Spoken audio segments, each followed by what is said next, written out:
আপনারা যারা Adobe Premiere Pro use করেন মাঝে মাঝে দেখবেন অ্যাডোবি প্রিমিয়ার প্রো ক্রাশ করতেছে, কিংবা অ্যাডোবি প্রিমিয়ার প্রোর অনেক সময় হ্যাং লাগে আছে, কাজ করতেছে না কোনো কিছুই। তো এটা মূলত কেন হয়? এটা অনেকগুলো কারণেই হয়। প্রধান একটা যে কারণ সেটা হলো এর যে ক্যাশ ফাইল রয়েছে, ক্যাশ ফাইলগুলো ডিলিট করতে হয়। তো এই ভিডিওতে আমি এটাই দেখাবো কিভাবে আপনি অ্যাডোবি প্রিমিয়ার প্রোর যে ক্যাশ ফাইল রয়েছে এগুলো ডিলিট করতে পারবেন।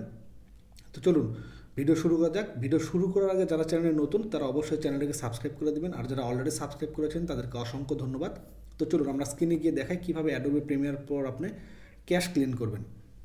তো আমরা চলে আসলাম স্ক্রিনে। আর স্ক্রিনে আসার পরে আপনারা দেখতে পাচ্ছেন অ্যাডোবি প্রিমিয়ার প্রো আমি কিন্তু ওপেন করার চেষ্টা করেছি। এটা আমাকে একটা প্রিভিউ দেখাচ্ছে যে কীভাবে কী করতে হয়। আমরা এটা কেটে দিলাম। কেটে দেওয়ার পর দেখেন আমি যতগুলো টিউটোরিয়াল কিংবা যা কিছু করেছি এখানে কিন্তু আমার রয়েছে। তো অ্যাডোবি প্রিমিয়ার প্রো ওপেন করার পরে ঠিক এরকম হয়তো বা আসবে, আপনারা নিউ প্রজেক্ট থেকে নিউ প্রজেক্ট ক্রিয়েট করবেন। তো আমরা নিউ প্রজেক্ট পরে ক্রিয়েট করব, করার আগে আমরা যেহেতু আমরা ক্যাশ ফাইল রিমুভ করব এটার জন্য চেষ্টা করতেছি। তো ক্যাশ ফাইল রিমুভ করার জন্য ঠিক এইখানে আপনারা আসবেন, অ্যাডোবি প্রিমিয়ার প্রোতে ক্লিক দেওয়ার পরে দেখেন এখানে রয়েছে সেটিংস। এটা আমার হয়তো বা ম্যাকে ইউজ করতেছি যার জন্য এরকম, যদি উইন্ডোজে হয় উইন্ডোজেও দেখবেন এরকম সেটিংস রয়েছে। আর সেটিংস থেকে ঠিক আপনারা এখানে মিডিয়া ক্যাশ নামে একটা অপশন রয়েছে, ঠিক এই মিডিয়া ক্যাশে আপনারা চলে আসবেন। মিডিয়া ক্যাশে আসার পরে ঠিক এরকম আপনারা দেখতে পারবেন যে এখানে বিভিন্ন অপশন রয়েছে। আমরা উপর থেকে দেখি এখানে বলতেছে যে কি ফাইলগুলো কীভাবে সেভ হবে। তারপরে আছে মিডিয়া ক্যাশ ম্যানেজমেন্ট, আপনি কতদিন পরে সেটা ক্যাশ ডিলিট করবেন সেটার কথা বলতেছে। যেমন আমার এখানে সিলেক্ট করা আছে automatic deleted cash older than 15 দিন, অর্থাৎ 15 দিনের বেশি যেগুলো ক্যাশ আছে এগুলো অটোমেটিক ডিলিট হয়ে যাবে। আবার যদি বলেন যে আপনি কত জিবি পর্যন্ত ক্যাশ রাখতে চান সেটাও কিন্তু আপনি এখানে সিলেক্ট করে দিতে পারবেন। তো আমার এখানে 16 জিবি দেওয়া আছে, আমি দিলাম এখানে যে আমি 20 জিবি ক্যাশ রাখবো, আর 20 জিবির উপরে যে যত হবে সেগুলো ডিলিট হয়ে যাবে। তো এটা আপনারা সিলেক্ট করে দিতে পারেন। আর যদি বলেন যে কোনো কিছুই আপনারা ডিলিট করবেন না সেক্ষেত্রে এখানে এই বাটনটা সিলেক্ট করে দিতে পারেন। তো আমি এইটা সিলেক্ট করে রাখলাম।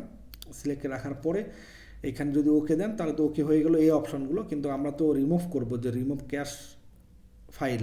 তো আমরা রিমুভ করার জন্য এখানে ডিলেটের চাপ দেবেন। ডিলেটের চাপ দিলে দেখেন এখানে আসবে যে delete unused media cash file.